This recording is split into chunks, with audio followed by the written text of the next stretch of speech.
Welcome to English Stories Academy. Chapter 1. The New Puppy. My name is John Grogan, and I love dogs. When I was 10 years old, my father gave me my first dog. I called him Sean. Sean was my best friend. He went everywhere with me, and he was very obedient.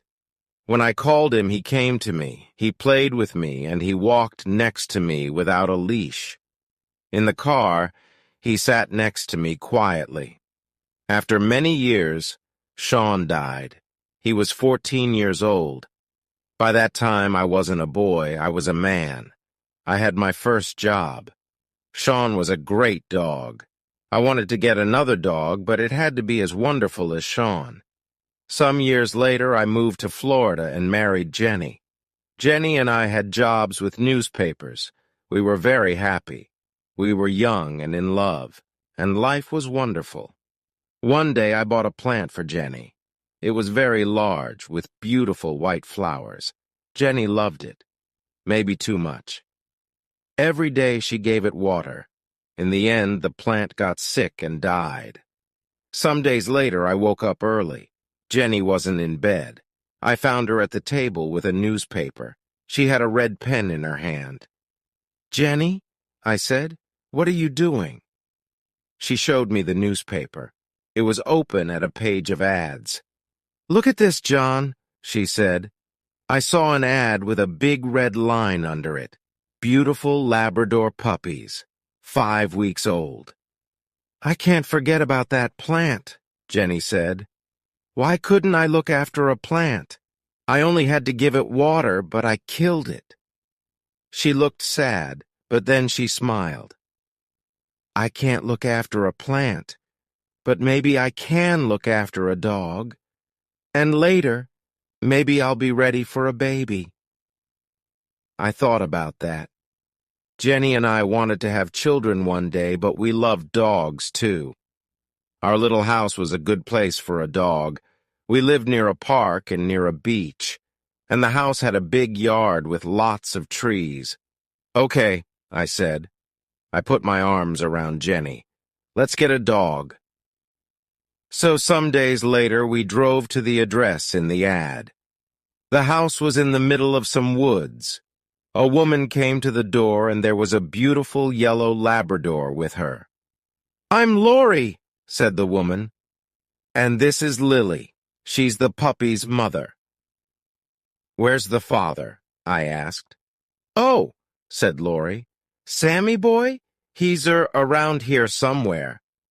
Then she said quickly, "Do you want to see the puppies?" Lori took us into a room behind the kitchen. There were a lot of newspapers on the floor and a large box by the wall. In the box were 9 yellow puppies. "Oh," cried Jenny, "aren't they beautiful?" We sat on the floor with the puppies. One little puppy really liked us. He climbed up our shirts and looked into our eyes. "The puppies are $375 each," said Lori, "but you can have that puppy for $350." I stood up and turned away from the puppies. Then I turned back quickly and shouted loudly. The other puppies ran away, but the little puppy ran to me and climbed over my shoes. "That's our puppy!" Jenny laughed. I held him in front of my face. I looked at him, and he looked at me. He had very large brown eyes. I gave him to Jenny, and she held him too. "I think he likes us," I said. We paid Lori for him. "Come back for him in 3 weeks," she said. "He'll be 8 weeks old, so you can take him then." We thanked Lori and said goodbye. On our way to the car, I put my arm around Jenny. "Isn't it wonderful?" I said. "We got our dog." "Yes," she said. "I can't wait to bring him home." Suddenly, we heard a loud noise in the woods. Something ran out of the trees, something large and yellow. It was a big Labrador, but this dog was very different from Lily. This dog was wild and dirty. It had a crazy look in its eyes. It ran quickly past us and around the back of the house. "I think," I said slowly, "that's Dad." Jenny and I tried to think of a name for our puppy, but each of us liked different names. One morning we heard a song by Bob Marley, the Jamaican singer, on the radio. Bob Marley was dead, but people played his music everywhere in Florida. Jenny and I liked his music too. Suddenly, at the same time, we shouted, "Marley!" "That's it!" I cried. "That's his name! Marley!" Jenny smiled. Some days later, Jenny's sister called her from Boston. "We're visiting Disney World next week with the children," she said. "Would you like to come with us?" Jenny wanted to go to Disney World very much. "But I won't be here when Marley comes home," she said. "That's okay," I said. "I'll go and get Marley." A week later, Jenny left for Orlando. That evening after work, I drove to Laurie's house. Marley was a very large puppy now. "He eats a lot," said Laurie. "Are you ready for your new home, Marley?" I said. I used his name for the first time, and it felt right. Marley sat next to me in the car. He tried to climb on me, but each time he fell back on the floor. In the end, he climbed up and sat on me. He wagged his tail happily. When we got home, I took off his leash. Marley began to sniff. He went around the house and sniffed everything.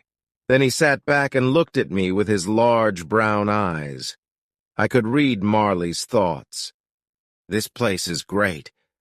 But where are my brothers and sisters? I took Marley to the garage next to the house. It was a warm, dry room. "Marley," I said, "this is your room now." I put some newspapers down on the floor. I put some playthings down, too. Then I put some water in a bowl and made a bed from a large box. "You're going to sleep here," I said. I put Marley into the box. He looked sadly up at me. I went back into the house and closed the door. I stood and listened. I could hear nothing. Then I heard a cry, and then another cry. The cries got louder and louder. When I opened the door again, Marley stopped crying. I petted him for some time. Then I left again and closed the door. Marley started to cry again. I was very tired, so I went to my bedroom. My bedroom wasn't near the garage, but I could hear Marley's cries. I felt sorry for him. His family wasn't there. After I got into bed, I listened to Marley's cries for half an hour. Then I got up and went back to the garage. Marley stopped crying and wagged his tail. I carried his box into my bedroom and put it on the floor next to my bed. Then I got into bed and put my hand down into the box. Some minutes later, Marley was asleep. I slept too. Chapter 2. Life with Marley. For the next 3 days, I played with Marley. I lay on the floor and he climbed on me. He followed me everywhere and he tried to chew on everything. When Jenny came back from Disney World, she played with Marley too. She held him and petted him. She got up in the night and took him outside. Most of all, she gave him food. Marley ate 3 large bowls of puppy food every day. He got bigger all the time. His head and his paws were very large, and his tail was thick and heavy. When he wagged his tail, he pushed everything onto the floor, magazines and glasses and photos.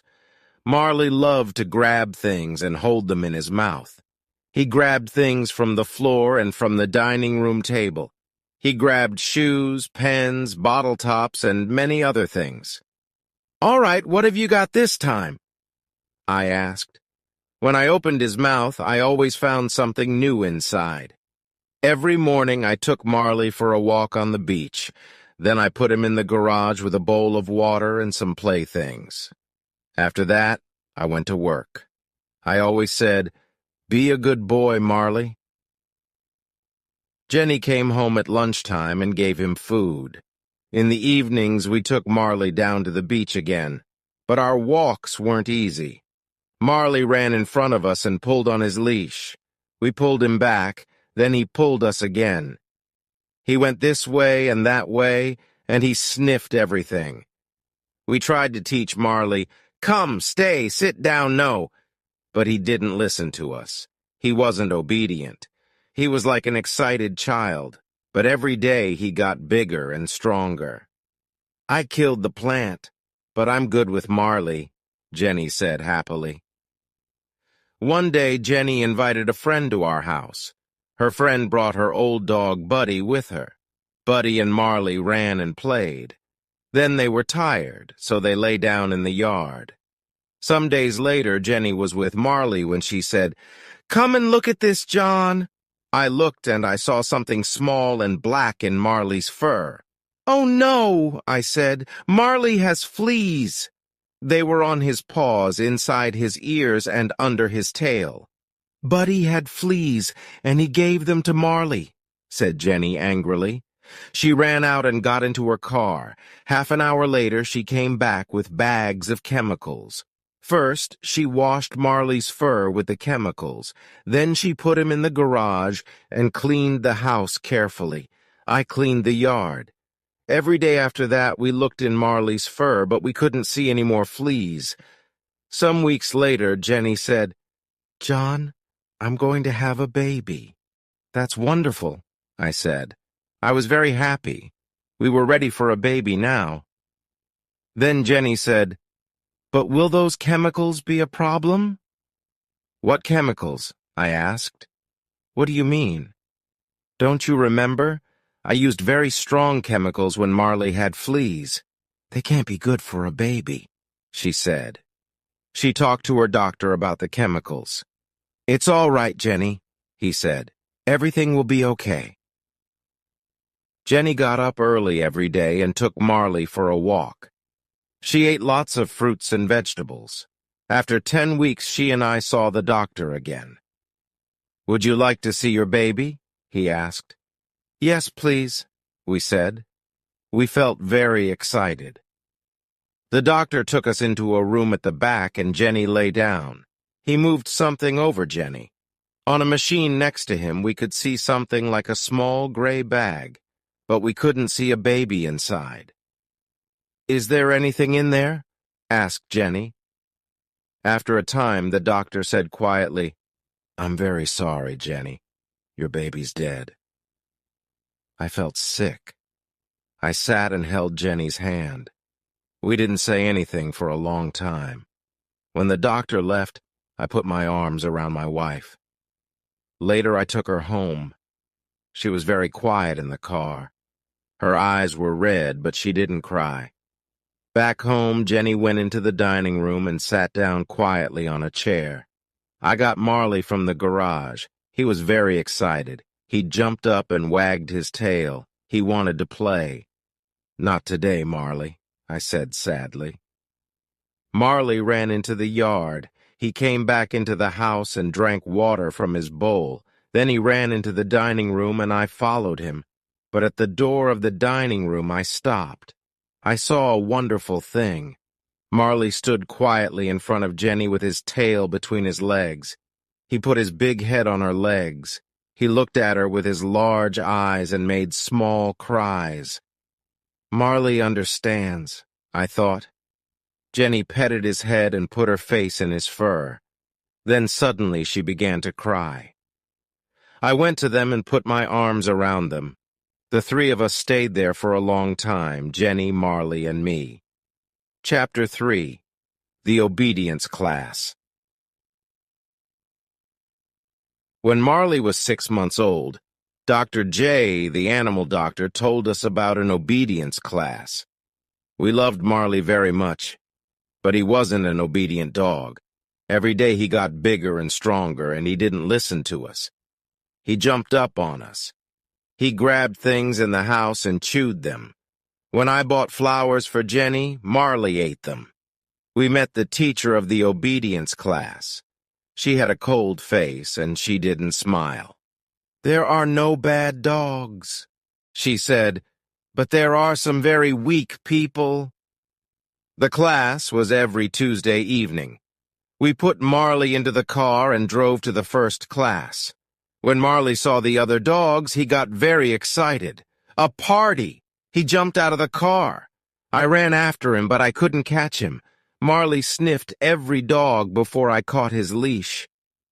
"Take that dog back to his place in the line," said the teacher. "Who is going to be his boss? You or your wife?" "I am," I said. "Me too," said Jenny. "No," said the teacher. "A dog can only have one boss." "Okay," said Jenny. "I'll do it." The other dogs sat quietly in a line. Jenny took Marley to his place. I stood and watched.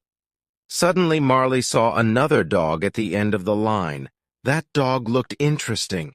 He started to pull Jenny. She tried to stop him, but she couldn't. Marley was stronger than Jenny, so he pulled her to the other dog. Then he sniffed around it. "That dog thinks he's the boss," said the teacher coldly. She started to teach the class sit and down. "Sit," Jenny told Marley. But Marley didn't want to sit. He jumped up and put his paws on Jenny. After the class, the teacher said, "You have to be strong with that animal. You're the boss. Show him that." When we got home, Jenny said, "You can take Marley to the class next week." The next Tuesday, Marley and I went back to the class. Jenny stayed at home.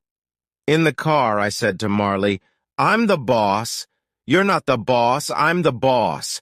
Do you understand?" But Marley only looked at me and wagged his tail. Then he tried to chew my hands. In this lesson, the dogs had to walk quietly next to us. It was a very important lesson for Marley. When he went for a walk with Jenny and me, he always pulled us. The teacher gave us chains.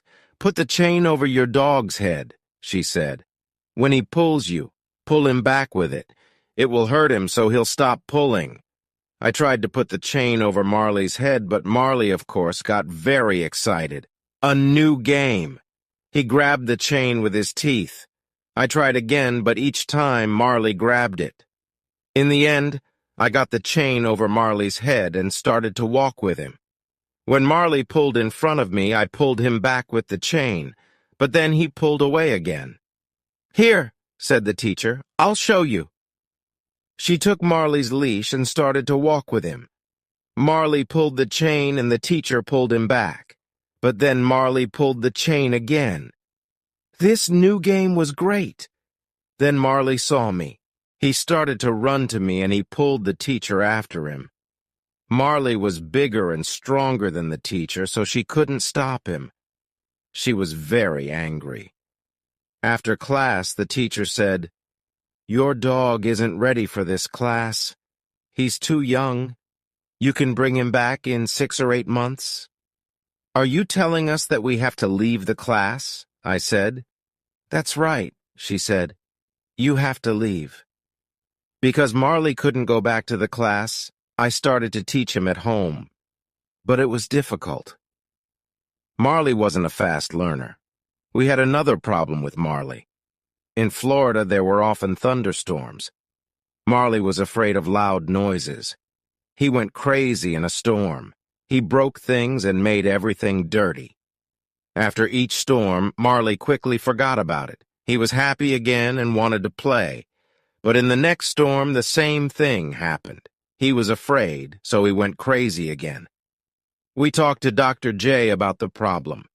Dr. J was young and he understood dogs very well. "What can we do?" we asked. "When Marley gets crazy, he breaks things. One day he'll get hurt in a storm." "Marley is 7 months old," said Dr. J. "I'll neuter him. Then he won't get so excited. He'll be a quieter, happier dog." I thought about that. "Oh," I said, "I don't really know." "Yes," said Jenny, "that's a great idea." "Bring Marley here on your way to work," said Dr. J.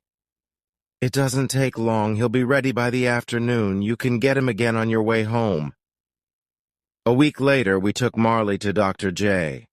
Marley ran from the house and jumped into the car. He was very happy. He loved to go out with Jenny and me, his 2 best friends. Jenny drove and I sat next to her with Marley.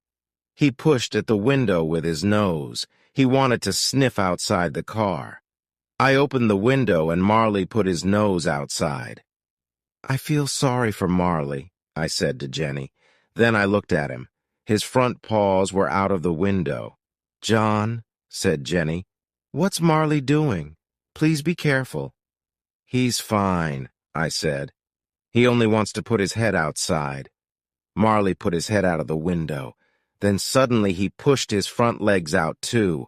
He tried to jump down on the road, but the road was very busy with cars. "John!" shouted Jenny. "Hold him!" Jenny tried to stop the car, but she couldn't. The other cars drove around us very fast. It was very dangerous. Now Marley's front paws were down on the road. He ran next to the car. I grabbed him by his tail and Jenny stopped the car. "Now what?" I shouted. I couldn't pull Marley back into the car. I couldn't open the door. I couldn't get my other arm out. And there were cars all around us. The other drivers looked at us angrily. Jenny opened her door and got out of the car. She ran around it and grabbed Marley. I opened my door and got out too. In the end, we got Marley back into the car. When we got to Dr. J's, I took Marley inside. He sniffed everywhere, then he pushed over a table with magazines on it. I gave Marley's leash to Dr. J.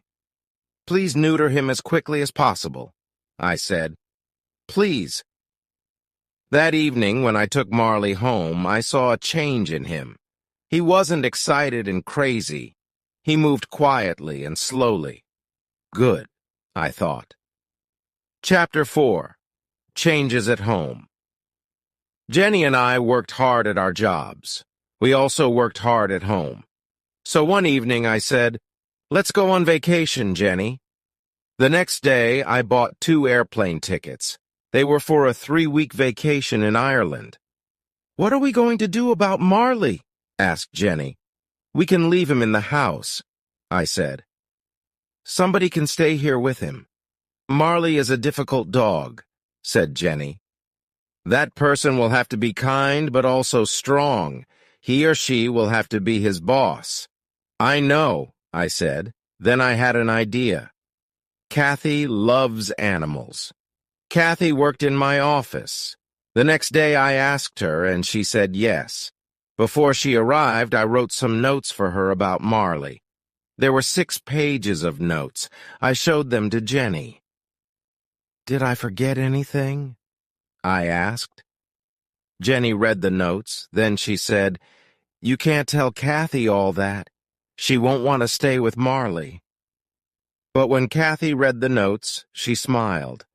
"Marley and I will be fine," she said. "Have a great vacation." Jenny and I had a wonderful vacation in Ireland. The weather was fine and warm. We drove on small country roads and walked by the ocean. At night, we stayed in the houses of Irish families. We forgot about our jobs in Florida. When we arrived home, Marley ran outside to us. Kathy stood at the door. She looked very tired. Her bag was next to her. "I'm sorry," she said, "but Marley broke a lot of things in the house. He wasn't obedient and he didn't listen to me. We thanked Kathy, but she wanted to leave very quickly." I turned to Marley. "All right, Marley," I said. "Tomorrow you're going to learn about obedience." The next morning, Jenny and I went back to work. But first, I put the chain around Marley's neck and took him for a walk. Marley started to pull me. "Sit, Marley," I said. Marley sat. "Okay, let's try that again," I said. We started to walk and Marley pulled me again. I made the chain very short and pulled him back. It hurt him, but it was the only way. In the end, he learned his lesson. He walked next to me and didn't pull me. I felt very happy. "Good, Marley," I said. "I'm the boss." Some days later, Jenny called me at the office. "John," she said, "I went to see the doctor. I'm going to have a baby." This time, Jenny and I were very careful, and we put away every chemical in the house. Jenny looked well. She got up early each morning and took Marley for a walk by the ocean. When we went to the doctor, we saw our baby on the machine. But I didn't forget about Marley. I worked with him every day. Marley was more obedient now, but he didn't listen to me all the time. He came when I called him sometimes. In our yard, we had a fruit tree. Marley loved eating fruit, but it went through him quickly. His poop was everywhere in the yard. He ate a lot of other things, too. These went through him and came out in his poop toys, pens, and bottle tops. I bought Jenny a beautiful chain for her birthday. She loved it, and she put it around her neck. But some hours later, she cried, "My chain! Where is it? Maybe I didn't put it on right." "We didn't go outside," I said, "so it's here in the house." We looked in every room, but we couldn't find the chain. Suddenly, Jenny said, "What's that in Marley's mouth?" I saw the end of a thin chain. "Oh, no," I cried. "Okay, Marley, it's all right. Come here now. Please give us the chain." But Marley only looked at us. Suddenly, he threw his head back. "He's eating the chain," cried Jenny. I opened his mouth and pushed my hand down, but I couldn't find the chain. "We'll have to wait," I said. "The chain will go through Marley and come out in his poop."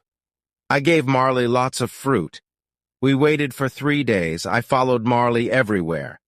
When he pooped, I looked for the chain, but it wasn't there. On the 4th day, I found it. After I washed it, it was very clean. It had a beautiful shine. "That's wonderful," Jenny said. "It shines better than before." Jenny wore that chain for years. When I saw it, I always thought of Marley. Our son was born in St. Mary's Hospital in Palm Beach. We called him Patrick, an Irish name. "Things are going to change at home for Marley now," said Jenny. "Maybe he won't like the changes." I brought Jenny and Patrick home from the hospital. Patrick was asleep, and we put him on our bed. Then we went to the garage and brought Marley into the house. He followed Jenny into the bedroom, but he didn't see Patrick on the bed. Then Patrick made a small noise, and Marley's ears went up. "Where did that noise come from?" Patrick made another noise. Marley held up a paw, and Jenny and I watched him. "What's Marley going to do?" I thought. Marley jumped up onto the bed. I pulled him back quickly and held him. Patrick's eyes were very wide. But Marley didn't want to hurt Patrick. He sniffed all around him. Now Marley had a new best friend. When he was near Patrick, he wasn't wild and crazy. At night, he slept under Patrick's bed. 6 months later, Patrick started to move around. Marley lay on the floor, and Patrick climbed over him. Sometimes Patrick pulled Marley's fur, but Marley lay quietly and didn't move. We were parents now, and we were happy. We had our wonderful baby. We had our dog. We had our house by the ocean. Life was good. Then, when Patrick was 9 months old, Jenny said, "I'm going to have another baby." Chapter 5. Difficult Days. Sometimes bad things happened in our street. One night in October, Jenny and I were in bed. Marley lay on the floor next to me. Suddenly I heard a cry, the cry of a girl. It came from the street outside. I felt afraid, but I jumped out of bed. "Come with me, Marley," I said. "Please, John, don't go out there," said Jenny. "Call the police," I said. "I'll be careful." I held Marley by the end of his chain. The girl cried again. We went outside, and a man ran away down the street. 2 young men ran to me. "Go and stay with the girl," they shouted. "Help her. We're going after the man." I ran to the girl. She was my neighbor's daughter, Lisa. She was 17 years old. Her shirt was red and wet. "What happened?" I asked. I was in my car, she said. A man got in and put his hand over my mouth. He said, "Don't make a noise." But I did, and he cut me with his knife. I held Lisa in my arms. "It's going to be all right," I said. But I didn't really think that. Lisa's face was gray, and she was very weak. I looked at Marley. He stood and looked down the street. He looked strong and ready for a fight. Nobody could get past him. Some minutes later, the police arrived with Doctor, and they took Lisa away. A policeman asked me questions. Then I went home with Marley. Jenny met us at the door. "Marley was a different dog tonight," I said. "Nothing can hurt us when he's with us." I looked at Marley. "You did well tonight," I said. "Lisa didn't die. She got well again. But I never forgot that night. One night when Jenny and I were in bed, she said, 'John, I think the baby is coming. Please call the doctor.' Something's wrong, I thought. It's too early for the baby. I took Jenny to the hospital. "Your baby is too small," the doctor said to her. "We have to stop him coming out. You'll have to stay in the hospital." Jenny was in the hospital for 12 days. I stayed at home with Patrick and Marley. I did the housework. I cooked and washed clothes. In the evenings, I was very tired.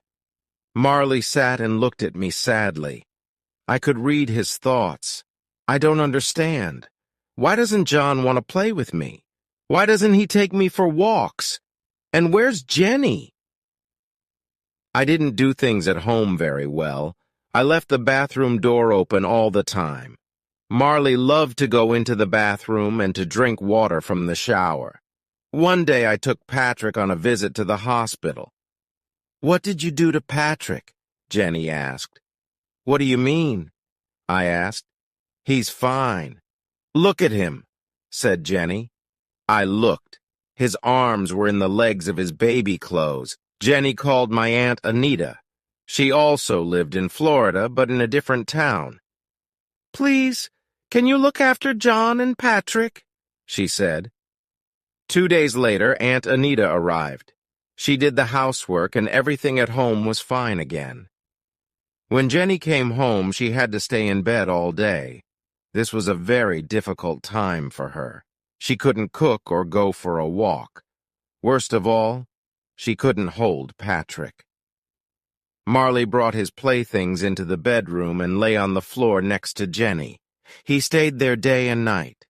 Aunt Anita had to go home to her husband, so I had to look after the house again. Then, one day, when the doctor visited Jenny, he said, "You can get up now. The baby is bigger." Jenny was very happy.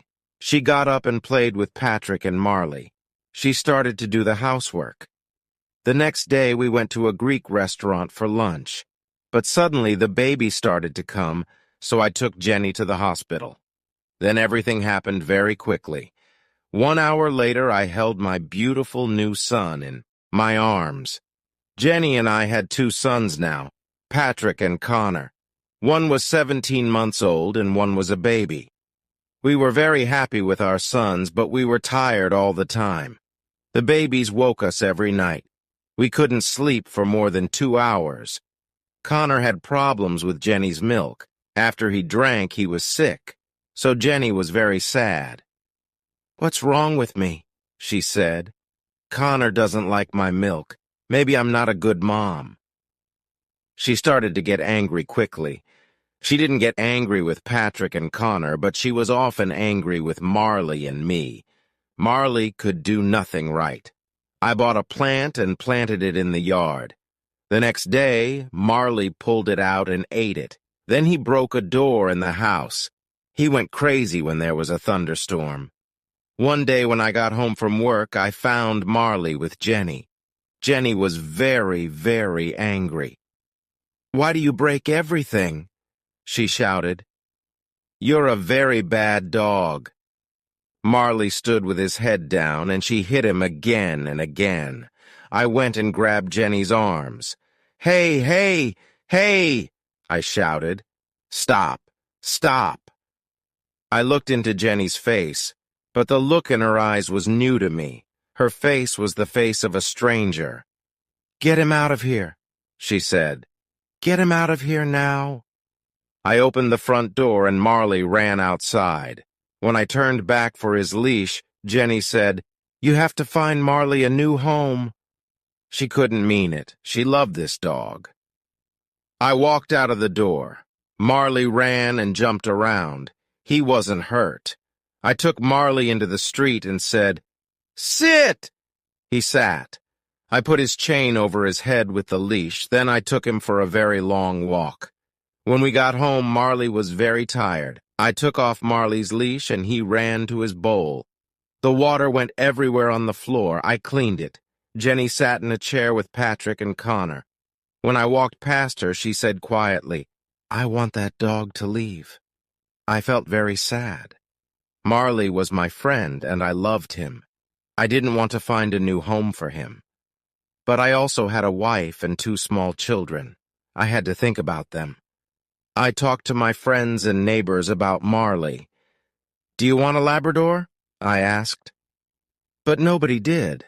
I looked in the newspapers. They were full of ads from people with dogs, and a lot of the ads were for Labradors. These people paid a lot of money for their dogs, I thought. But now they're looking for new homes for them. Labradors are too difficult, too big and strong. Marley wasn't an easy dog. He wasn't obedient, and he broke things.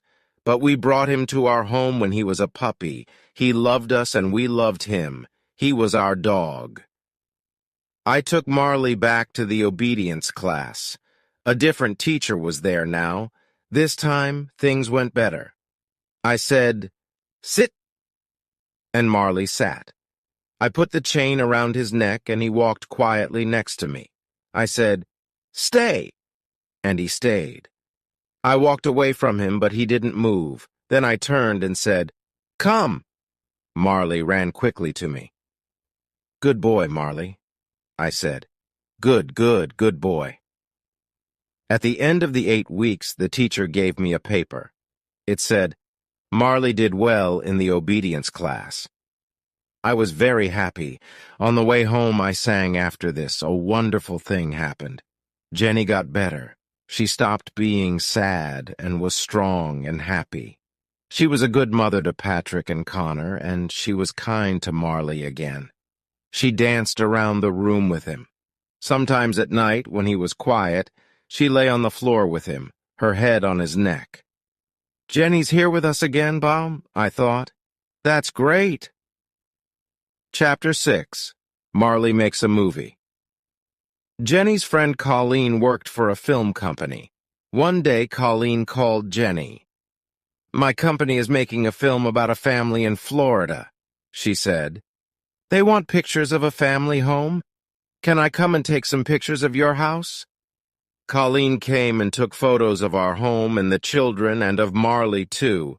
She showed them to her boss, Bob Goss. Some days later, Jenny called me at work.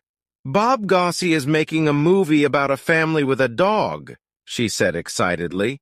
"So he's looking for a dog, a big family dog. He saw Colleen's photos and he's interested in Marley." "Really?" I said. "You mean Marley? Our Marley?" The next day, Colleen came to our house and took Marley to her boss. 2 hours later, she brought him back again. "Marley was great," she said. "Everybody loved him." Some days later, the company started filming. "Bring Marley to the Gulfstream Hotel at 9 o'clock, Bob Gossie told us. We put the children and Marley into the car and drove to the hotel. A lot of people stood outside. The police were there, too. One of the policemen looked inside the car. He saw Jenny, 2 small children, and a large dog. "You can't come this way," he said. "You have to turn back." "But we're with the film company," I said. "Our dog is in the movie." "Really?" the police officer said. Then he looked at a paper in his hand. You have the dog? Marley's name was on the paper. I have the dog, I said. Marley the dog. Oh, said the policeman. He turned to another policeman and shouted, He has the dog, Marley the dog. Then he turned to us again. You can come in, he said. I felt very important. Marley was famous. The cameraman started to film Marley, but Marley wasn't obedient. He ran and jumped. He chewed through his leash. Cut, cut, cut, shouted Bob Goss. At the end of the day, we took Marley home. Marley, I said sadly, you're not going to be famous. But the next day, the film company called again. Please bring Marley back here, they said. When we got back to the hotel, Bob Goss said, on film, Marley was great. Marley had a very good time with the people in the film company. Everybody played with him and petted him. After 4 days, the cameramen stopped filming. Call us after 8 months, said Bob Goss. The movie will be ready then.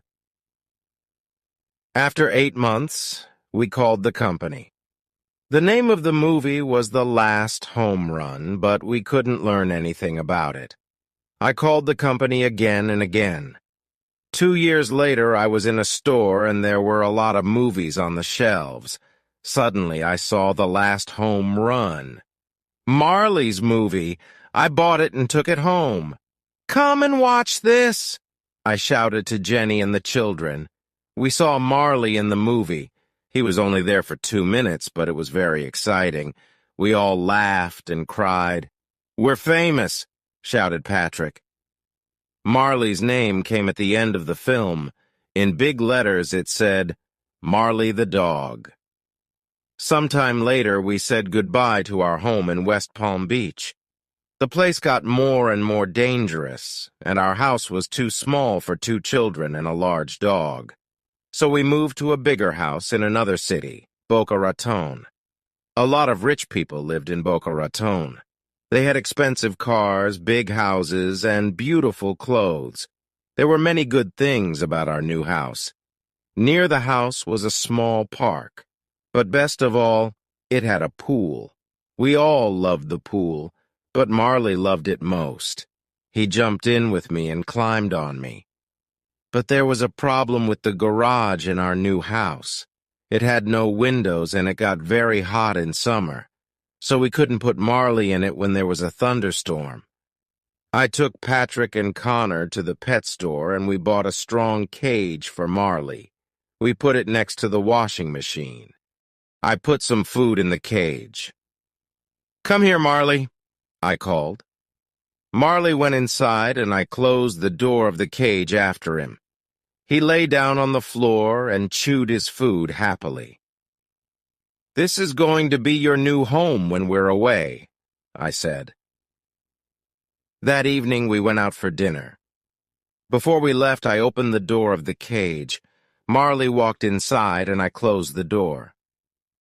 Be a good boy, Marley, I said. We had dinner in a restaurant, then we went for a walk.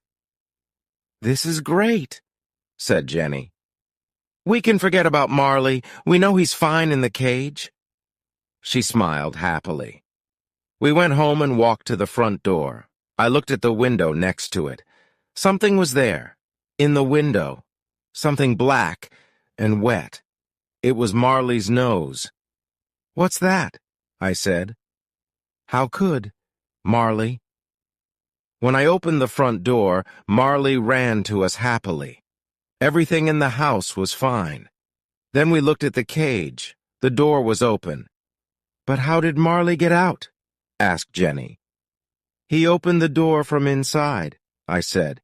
He's smart, and he's very strong.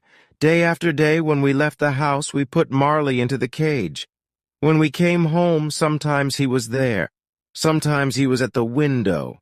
We tried to make the cage stronger, but Marley was stronger than the cage. When he wanted to get out, he pushed the door open. Chapter 7. The World's Worst Dog.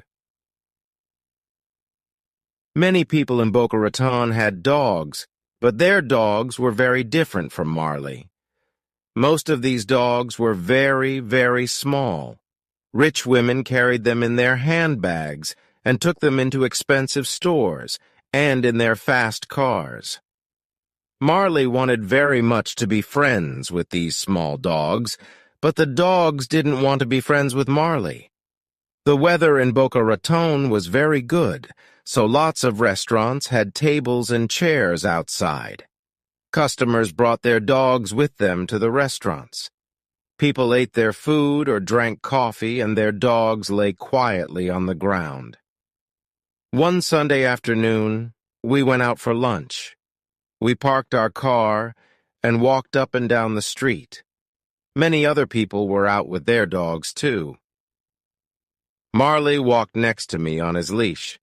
We found a restaurant and sat down outside. I put Marley's leash around one of the legs of the strong, heavy table. The waiter came and we asked for some drinks. Then Jenny held up her glass happily.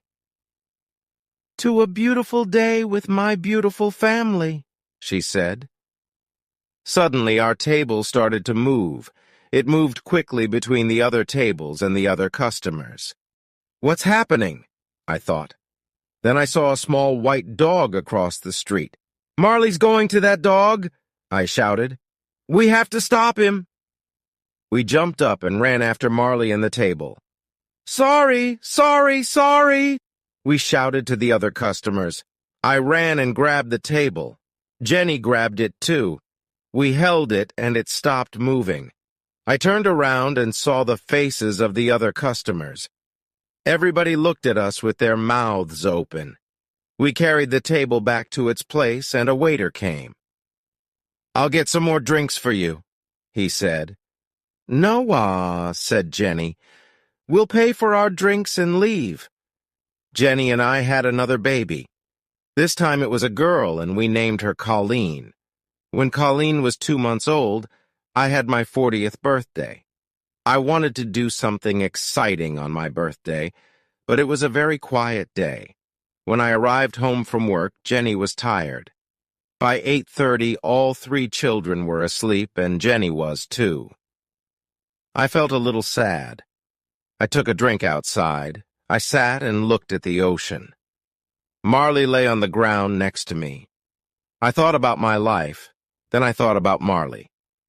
He wasn't a puppy now. He was 6 years old, but he loved life and he was very happy.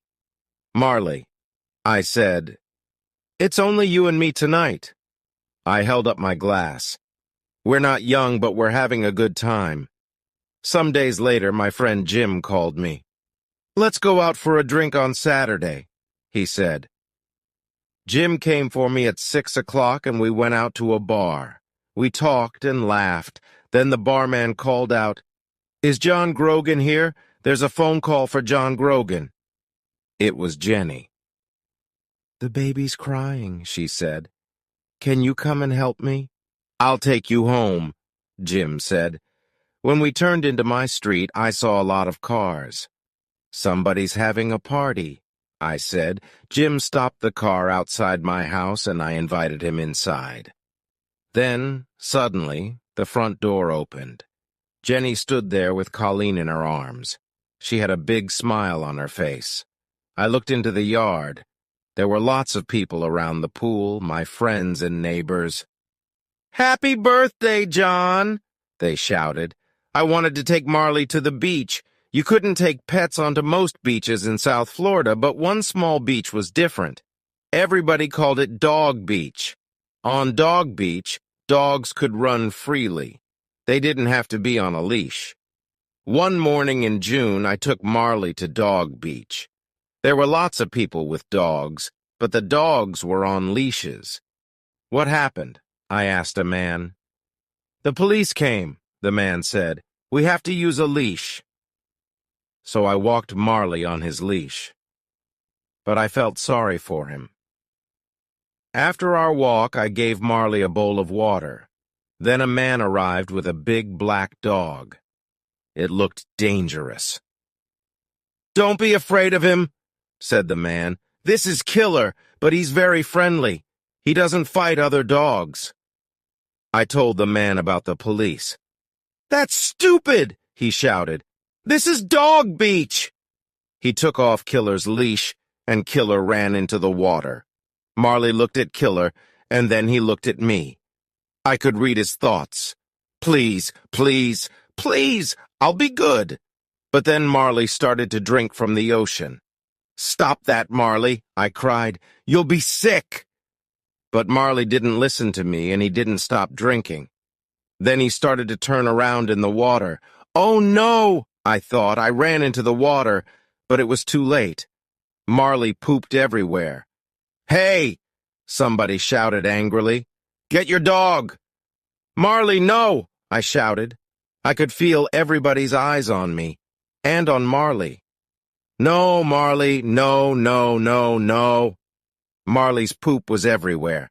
The other people grabbed their dogs. Marley came out of the dirty water and looked at me happily. But we had to leave. That wasn't nice, the man with Killer said. Sorry, I said. I put Marley's leash on him. Other dogs didn't drink water from the ocean. Marley wasn't a bad dog, but sometimes he did stupid things. What's wrong with you, Marley? I said on the drive home. Sometimes you're the worst dog in the world. I never took Marley to the beach again. Chapter 8. We moved north. When Colleen was 2 years old, I got a job with a magazine in Pennsylvania, in the northeast of the United States. We were ready for a change from Florida. There were too many people and cars. The weather was always hot, with a lot of thunderstorms. We wanted to live in a quiet place in the country. We wanted to see summer, winter, spring, and fall. Most of all, we wanted to see snow. Our new home was very beautiful. There was a small river near our house, and there were woods all around it. Marley was very happy. Fi loved playing in the woods and running after small animals. 3 weeks after New Year, it snowed. The children were very excited because it was their first time. We put on warm jackets and ran outside. Marley followed us. Marley was very funny in the snow. He fell down all the time. Snow lay on his fur and his face. I could only see a black nose and 2 brown eyes. I could read his thoughts. I don't understand. What's this? It feels so cold and wet. But then Marley jumped up again. He ran around the yard and jumped through the snow. The children laughed happily, and Marley was happy too. We had a great time. It was almost the end of our first winter in Pennsylvania. We were very happy in our new house. But Marley was 9 years old now. He moved more slowly, and he slept for most of the day. Sometimes when I took him for a walk, he got very tired. His fur in many places was gray, not yellow. Life with Marley wasn't easy. He cost us a lot of money. He ate a lot of food, and he broke a lot of our things. We could never change him. We knew that. But he was one of our family. He loved us, and we loved him. That spring, I said to Jenny, "Let's get some farm animals." "Okay," she said. "But we don't have a place for big animals. Let's get some chickens. Then we can have eggs every day." Jenny talked to one of the moms at the children's school. Donna lived on a farm. She gave Jenny 4 baby chickens. The chickens lived in a box in the kitchen. They ate and pooped. Then they ate some more, and they got bigger. One morning I woke up early when I heard a call from downstairs. Cock-a-doodle-doo. I woke Jenny up and asked, "What's that noise?" "Oh," she said, "I don't know." She turned over and slept. Every morning the chickens made a lot of noise. Sometimes they made loud noises very near Marley. Marley was usually afraid of loud noises, but he didn't move away from the chickens. That's strange, I thought. Can't Marley hear the chickens? One afternoon when Marley was asleep in the kitchen, I walked up behind him. "Marley," I said, but Marley didn't move. "Marley," I said again. Nothing. "Marley!" I shouted. Marley turned. He stood up and wagged his tail. Oh no, I thought. Marley can't hear. But Marley could hear some things. When we put food in his bowl, he always heard the sound of his dinner. He ran in from the next room. Marley was always hungry. He ate 4 big bowls of dog food every day, and he also ate our food. Labradors are big dogs, and Marley was a very large Labrador. But he never got fat. One day I came home from work early, and I went into the kitchen. Marley was there. He didn't see me, and he didn't hear me. There was a sandwich on the kitchen table. Marley stood up and put his paws on the table. Then he ate the sandwich. "What are you doing, Marley?" I asked. "You are a bad dog." But he didn't hear me. He ate the sandwich happily. I put my hand on Marley's fur, and he jumped. When he saw me, he lay down on the floor. He looked up at me, and I started to laugh. I couldn't be angry with Marley. He was old now, and he couldn't hear. I couldn't change him. The chickens weren't afraid of Marley, and he never tried to catch them. They walked around the yard, and Marley went with them. Chapter 9. Marley Gets Older. Jenny and I had a good life. Our children were young. We felt young, too. But when we looked at Marley, we saw many changes. The years went past, and he was 12 years old. By this time, he couldn't hear anything. His fur was gray, his teeth were brown. Late one night, I took Marley outside for his walk before bed. It was winter, and there was a cold rain. I went back into the house for my jacket. When I came out again, Marley wasn't there. I looked for him everywhere, but I couldn't find him. I went back inside. Then I walked upstairs and woke up Jenny. "I can't find Marley," I said. "He's out there in the rain." Jenny pulled on her jeans and shoes, and we went outside again. I walked slowly through the woods and called for Marley. Jenny went a different way. We were very wet and cold. "Let's go home and get warm," I said. "I'll get the car and come out again." We walked back to our house. Suddenly we saw Marley. He stood outside the house, out of the rain. When he saw us, he was very happy. I felt angry with him, but then I was happy too. I brought him inside and dried him. Marley was very tired. He went to sleep and woke up at noon the next day. Marley couldn't see well now. His fur started to fall out too. Jenny cleaned the house every day, but his hairs were everywhere.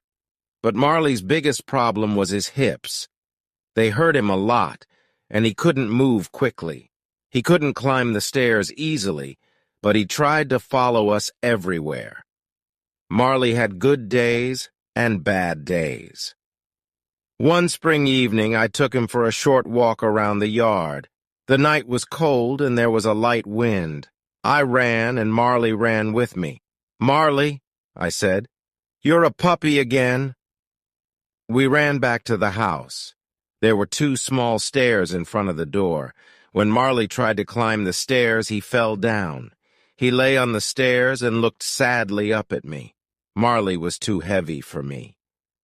I couldn't carry him, so I had to push him up the stairs. Then he stood up and went into the house. When I looked at Marley, I thought, we only have one life, and it can change very quickly. I enjoyed my job on the magazine, but I really wanted to work for a newspaper again.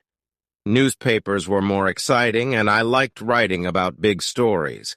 I also liked getting letters and calls from readers. A friend told me about a job on the Philadelphia Inquirer. This was one of the best newspapers in the United States.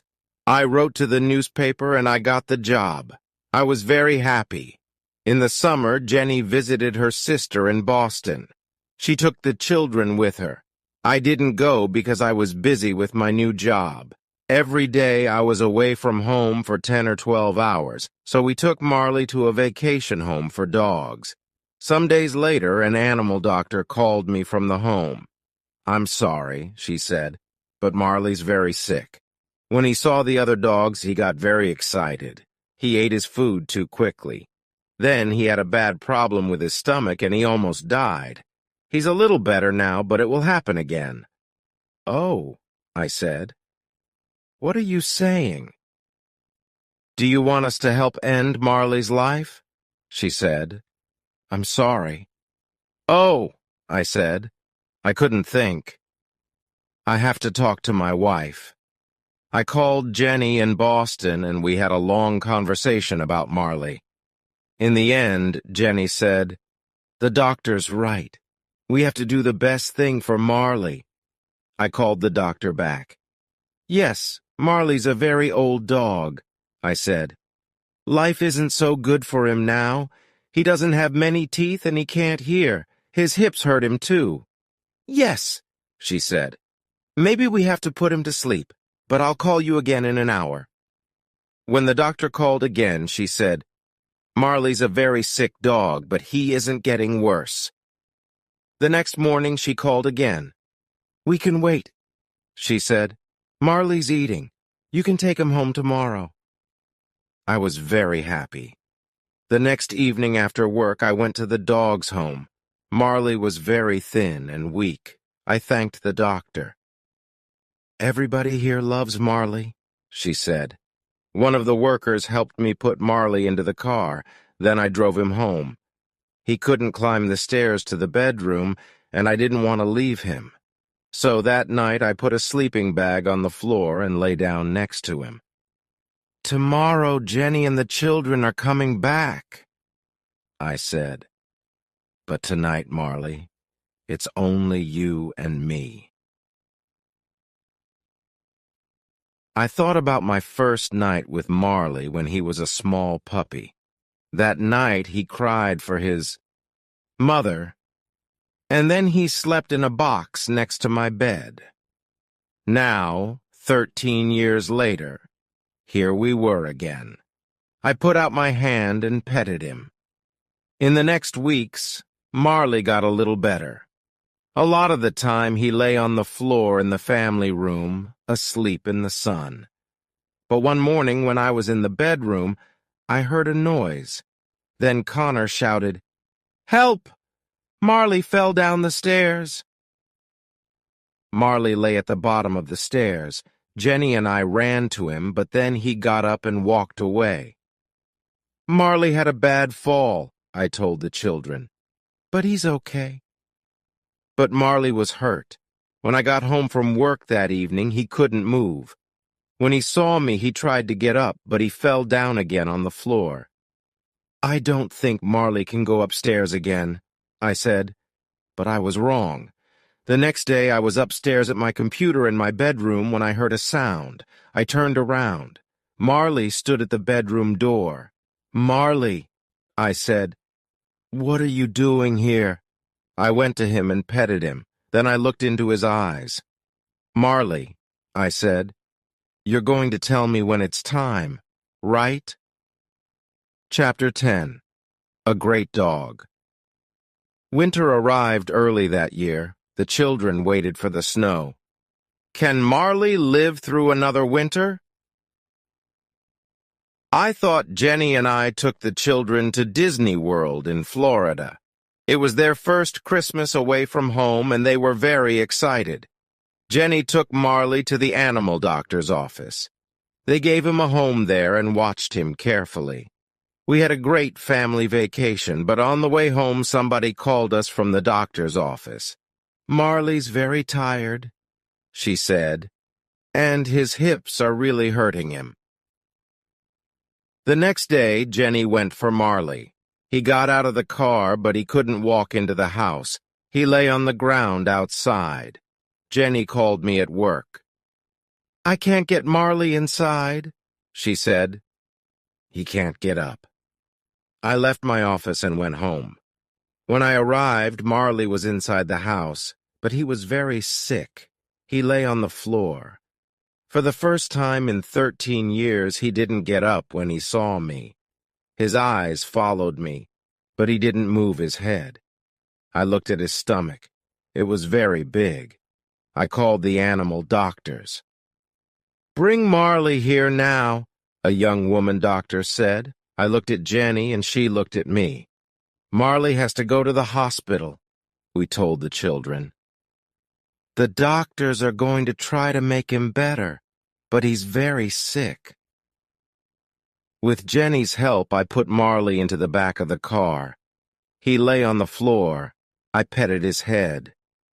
"Oh, Marley," I said again and again.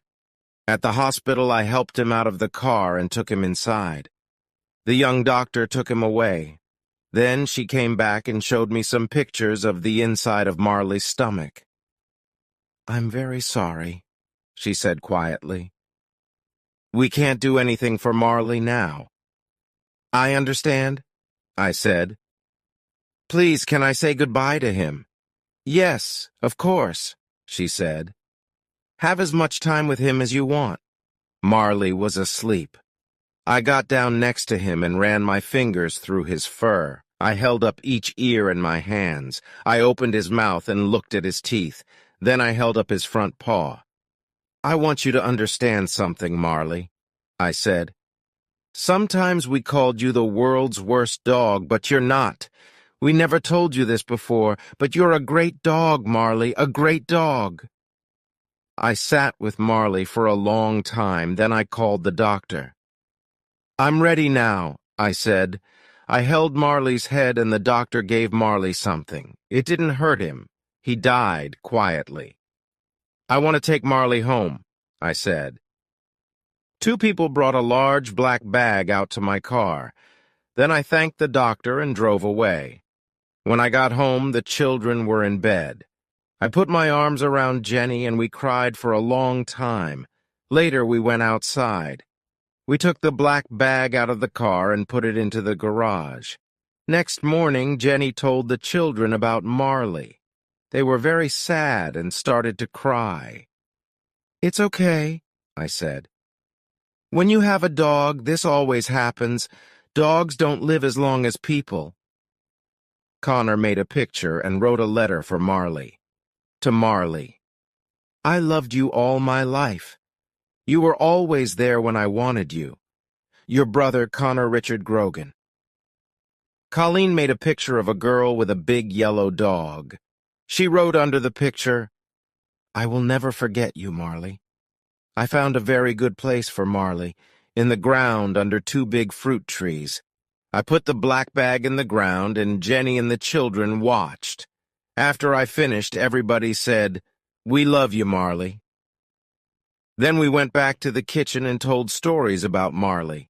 Sometimes we laughed, and sometimes we cried. The next days were very difficult. The house was very quiet. When I came home at night, there was no Marley.